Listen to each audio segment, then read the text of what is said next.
یہ کہانی میری خالہ کی ہے جو آج سے 25 سال پہلے اغوا ہو گئی تھی۔ اس کہانی کو پڑھ کر آپ سوچیں گے کہ انسان پر انسانوں کے ہاتھوں کیسے کیسے ستم ڈھائے جاتے ہیں اور کتنی عورتیں صرف انسانی خود غرضی کی بین چڑھ جاتی ہے۔ انہیں انصاف دلوانے والا آج بھی کوئی نہیں۔ ہمارے نانا ایک خوشحال آدمی تھے۔ گھر میں کسی چیز کی کمی نہ تھی اور جائیداد بھی کافی تھی۔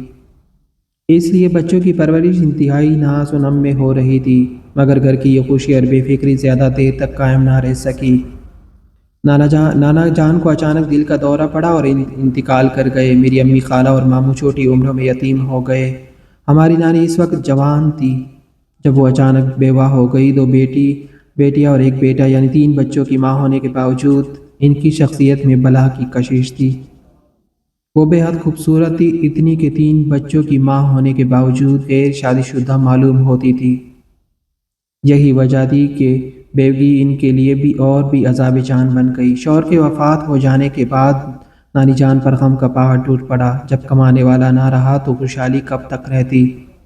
نوبت یہاں تک پہنچ گئی کہ گھر کا سامان بیچ بیچ کر گزارا ہونے لگا۔ زمین اور جائیداد کا سارا نظام درہم برہم ہو گیا۔ جب نظام چلانے والا نہ رہے تو معاشی حالات کا درگوب ہونا اور ایک یقینی امر تھا۔ مجبور ہو کر ہماری نانی کو جائیداد کے معاملات سنبھلنے کے لیے گھر سے باہر قدم نکلنا پڑا، مگر یہ بات ان کے دیوروں کو سخت ناگوار گزری۔ انہوں نے طرح طرح کے الزامات لگانے شروع کر دیے، ان کے کردار پر انگلیاں اٹھانے لگے اور ان کے چال چلن کے بارے میں افواہیں پھیلانے لگے، گویا بیوہ ہونا کوئی بہت بڑا جرم تھا جس کی سزا نہیں ہر حال میں ملنی چاہیے۔ آخرکار خاندان والوں نے فیصلہ کیا کہ زکیہ ہماری نانی کی دوسری شادی کر دی جائے اور ان کے بچوں کو چاؤں کے حوالے کر دی جائے۔ چاچا تو پہلے ہی اس طاق میں تھے کہ کسی نہ کسی طرح ان بچوں کو اپنے قبضے میں لے کر جائیداد پر قابض ہو جائے۔ باقی لوگ شاید اس بات کو نہ سمجھتے ہوں، مگر زکیہ خوب سمجھتی تھی۔ وہ بہت روئی پیٹی مگر ان کے میکے والوں نے ان کی ایک نہ سنی۔ ایک دن سسرال والے آئے اور دونوں بچوں کو اپنے ساتھ لے گئے، جبکہ ان کا چھوٹا بیٹا جو اس وقت 2.5 سال کا تھا نانی کے پاس رہنے دیا گیا۔ نانی کی دوسری شادی کروا دی گئی۔ اس وقت میری امی کی عمر 11 سال تھی اور خالہ صبا مشکل 8 سال کی تھی۔ خالہ بڑی شوخ اور شرارتی تھی، وہ خوبصورت بھی تھی، بالکل ماں جیسی۔ چاؤ کو یہی فکر تھی کہ کسی نہ کسی طرح ان یتیم لڑکوں کو جائیداد سے محروم رکھا جائے۔ انہوں نے پہلے میری امی کی شادی کر دی اور ان سے جائیداد کا حق لکھوا دیا۔ میرے ابا نے اس وقت کہا کہ مجھے جائیداد کی ضرورت نہیں، اللہ کا سب کچھ دیا ہے، ہمیں صرف لڑکی کا رشتہ چاہیے، ہمیں پیسے کی لالچ نہیں ہے۔ ادھر سے اطمینان ہو گیا اور ماموں تو ابھی چھوٹے سے تھے، اب ایک خار باقی تھا، یعنی امی کی شادی کے بعد خالہ صبا رہ گئی۔ چاؤں نے ان کے لیے بھی جلدی سے رشتہ ڈھونڈا اور شادی کر دی، حالانکہ وہ لوگ اچھے نہ تھے اور خالہ بھی بہت کم عمر تھی۔ ایسی لڑکی جس کے سر پر نہ ماں کا سایہ ہو، نہ باپ کی شفقت، اور نہ ہی چاؤں نے پلٹ کر خبر لی ہو، وہ سسرال میں کسی کے سہارے زندگی گزارتی۔ سسرال والوں نے سوچا کہ اس کا تو کوئی ہے نہیں، چنانچہ انہوں نے خالہ پر خوب ستم ڈھائے۔ ایک دن خالہ کے شوہر نے نشے کی حالت میں انہیں رات کے وقت مار پیٹ کر گھر سے نکال دیا۔ اس کا خیال تھا کہ وہ کہیں پاس پڑوس میں جا بیٹھے گی، صبح واپس آ جائے گی یا میکے چلی جائے گی۔ جب صبح کئی دن تک گھر نہ لوٹی تو ان کے شوہر نے میکے جا کر پتہ کیا، مگر وہ وہاں بھی نہ گئی تھی۔ تب اس نے خالہ کے چاؤ کو بتایا کہ تمہاری بھتیجی بری چلن کی تھی، کسی شخص سے ملتی تھی اور ایک دن غائب ہو گئی، یقیناً وہ اس کے ساتھ بھاگ گئی ہے، بہتر ہوگا کہ اس کی تانے میں رپورٹ درج کروا دی جائے۔ اس بیان پر پورے خاندان میں ہلچل مچ گئی۔ چاؤ نے فوراً تانے میں رپورٹ درج کروا دی۔ پھر سارے خاندان والوں نے فیصلہ کیا کہ اس معاملے کو یہی دفن کر دیا جائے، کیونکہ تلاش کرنے سے مفت کی بدنامی ہوگی۔ اب جو ہونا تھا وہ ہو چکا تھا۔ میری نانی بہت روئی پیٹی کہ میری بیٹی ایسے بھاگ جانے والی نہیں، ضرور اس کے ساتھ کوئی مسئلہ ہوا ہے، اسے تلاش تو کرو۔ مگر کون تلاش کرتا، میں اپنے گھر اور بچوں میں مصروف تھی، اور سوتیلے نانا بھی اس معاملے میں پڑھنے کو تیار نہ تھے۔ پھر دن ہفتوں میں ہفتے چند مہینوں میں اور سالوں میں بدلتے رہے، یہاں تک کہ 24 سال گزر گئے۔ نانی کے ایک دیور کا صرف ایک بیٹا تھا جو فوت ہو گیا، اور دوسرا دیور بے اولادی ہی رہا۔ اس طرح وہ دونوں جو جائیداد کے لالچ میں ہماری نانی کو ان کے بچوں سے جدا کر چکے تھے، خود بے اولاد مر گئے۔ یتیموں کی جائیداد ان کے نہ کسی کام نہ آئی۔ آخرکار جب ماموں جوان ہوئے تو یہ جائیداد انہی کو ملی، یعنی حقدار کو اس کا حق مل رہا۔ مگر اس جائیداد کی خاطر نانی بیچاری نے بے حد دکھ اٹھایا۔ وہ اپنی معصوم بچیوں سے جیتے جی دور کر دی گئی۔ فروری کی ایک خشک شام تھی، جب دروازے پر دستک ہوئی۔ میں نے دروازہ کھولا۔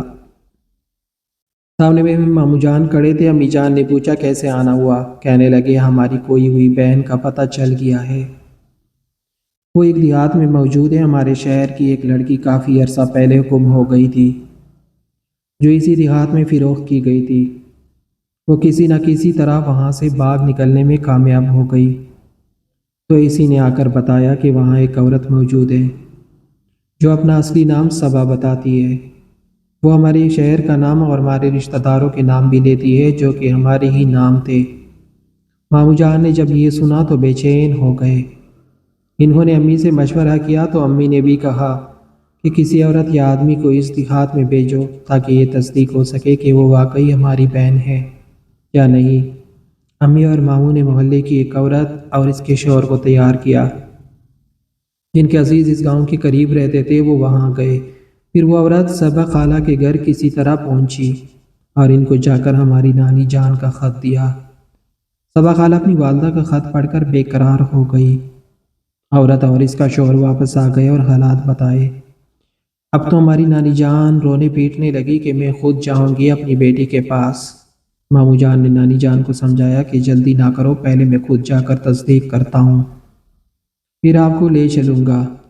ماموں نے اس آدمی کو منت سماجت کی کہ مجھے اس دیہات میں لے چلو۔ وہ راضی نہ ہوتا تھا، پھر اس شرط پر راضی ہوا کہ میں صرف آپ لوگوں کو ان آدمیوں کے نام اور گھر کا پتہ بتا دیتا ہوں جہاں پر آپ کی بہن رہتی ہے، مگر میں ان کے گھر آپ کے ساتھ نہ جاؤں گا۔ ان لوگوں سے دشمنی مول نہیں لے سکتا۔ پھر ماموں جان نے اس شخص سے ان لوگوں کا پتہ لے لیا، اپنے ساتھ ایک اور آدمی کو تیار کیا۔ اگلے دن وہ اس گاؤں کو روانہ ہو گئے اور اس آدمی کے بتائے ہوئے پتے پر پہنچ گئے۔ بہن نے بھائی کو پہچان لیا۔ دونوں گلے مل کر خوب روئے۔ اس آدمی کا نام روشن تھا، جس کے گھر میں خالہ صبا اور اس کی بیوی بن کر رہتی تھی۔ روشن نے بھائی اور بہن کے ملنے پر کوئی اعتراض نہ کیا۔ اس نے ماموں کو بتایا کہ میں نے آپ کی بہن کو 25 سال پہلے 2500 روپے میں خریدا تھا۔ اس زمانے میں 2500 روپے بھی کافی رقم تھی۔ اب خالہ صبا کے اس آدمی سے 2 بیٹے تھے اور ایک بیٹی۔ بڑا بیٹا شادی شدہ تھا، بیٹی سب سے چھوٹی تھی۔ ان لوگوں نے ماموں کی آؤ بھگت کی، بلکہ خالہ سے ملنے کے لیے آنے والوں پر کوئی اعتراض بھی نہ کیا۔ لیکن انہوں نے خالہ جان کو ماموں کے ساتھ میکے بھیجنے سے منع کر دیا۔ وہ کہتے تھے جس کو ملنا ہو بے شک ہمارے گھر آ جائے، مگر ہم اپنی عورت کو جانے نہیں دیں گے، یا پھر اپنی کوئی عورت آپ لوگ اس کے بدلے میں ہمارے پاس امانت چھوڑ جاؤ۔ یہ اپنے رشتہ داروں سے مل کر واپس آ جائے گی تو پھر تم لوگ بھی اس کے بدلے میں چھوڑی ہوئی عورت آ کر ہم سے لے جانا۔ غرض یہ کہ وہاں سے خالہ کو لے کر آنا خطرے سے خالی نہ تھا۔ ماموں جان نے پولیس کی مدد حاصل کرنی چاہی تو بھی خاندان والوں نے ساتھ نہ دیا اور صاف کہہ دیا کہ ہم پہلے تمہاری وجہ سے کیا کم بے عزت ہوئے، جو اب رہی صحیح کسر پوری کرنی ہے۔ ہماری پولیس کی خواریاں نہیں بھگتتی۔ ماموں جان بغیر خالہ کو واپس آ گئے۔ نانی جان کو آ کر حال بتایا تو وہ تڑپنے لگی کہ میں ہر صورت میں صبا کے پاس جاؤں گی، چاہے کچھ ہو جائے۔ انہیں بار بار غش آنے لگا اور وہ بیمار ہو گئی۔ ان کی حالت دیکھنی نہ جاتی تھی، لہٰذا یہ فیصلہ ہوا کہ امی جان، نانی اور ماموں دوبارہ گاؤں جائیں گے اور ان لوگوں کو اعتماد میں لینے کی کوشش کریں گے۔ اگر وہ لوگ خالہ صبا کو تھوڑے دنوں کے لیے ساتھ بھیجنے پر راضی ہو گئے تو ٹھیک، ورنہ جو اللہ کو منظور ملاقات تو ہو جائے گی۔ امی، نانی جان اور ماموں پھر گاؤں روانہ ہو گئے۔ ہم نے یہ 4 دن اللہ اللہ کر کے کاٹے۔ 5ویں دن تقریباً 2 بجے دوپہر سب لوگ واپس آ پہنچے۔ ہماری جان میں جان آئی۔ میں نے پہلی بار اپنی گمشدہ خالہ کو دیکھا، ساتھ ان کا بڑا بیٹا اختر اور لڑکی سکینہ بھی آئے تھے۔ خالہ تو امی جان سے کہیں زیادہ پڑھی لگتی تھی، چہرے پر جولیاں پڑ چکی تھی اور غموں کو دھوپ نے ان کی آنکھوں کی چمک کو دھندلا دیا تھا۔ امی جان نے بتایا کہ وہ لوگ کسی طرح خالہ کو بھیجنے پر رضامند نہ تھے، مگر ان کے بڑے بیٹے نے ساتھ دیا کہ میں اپنی ماں کو لے جاتا ہوں اور میں ہی واپس لے آؤں گا، اس لیے وہ بھی ساتھ آیا ہے۔ خالہ کے گزرے وقت کی کہانی سب نے سنی اور سب ہی روتے رہے۔ بڑی ستم بری داستان تھی۔ وہ ایک ایک ظلم کی یاد کر کے روتی اور کہتی تھی کہ اب کبھی واپس نہ جاؤں گی۔